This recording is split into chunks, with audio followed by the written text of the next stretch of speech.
Jonalyn Aljun with a time of 1 hour 14 minutes 33 seconds.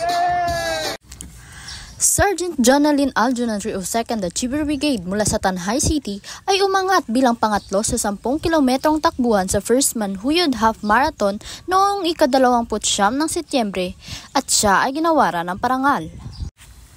Layunin ng patimpalak na hikayatin ng mga kabataan na umiwas sa masasamang bisyo at isulong ang malusog na pamumuhay. Ang tagumpay ni Sergeant Aljun sa tulong ni Brigadier General Joey E. Escanillas ay nagbigay ng inspirasyon sa kanilang brigade.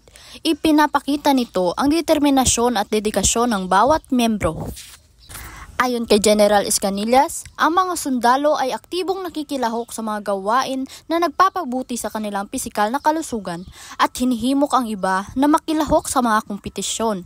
Umaasa siya ang mga ganitong aktibidad ay magdadala ng kapayapaan at makakatulong sa turismo. Kabilang din sa mga lumahok sina Captain Hernaez at Lieutenant Fernandez na parehong tumanggap ng 10K finisher medals. Magpapatuloy sila sa kanilang pagsasanay para sa mga susunod na paligsahan.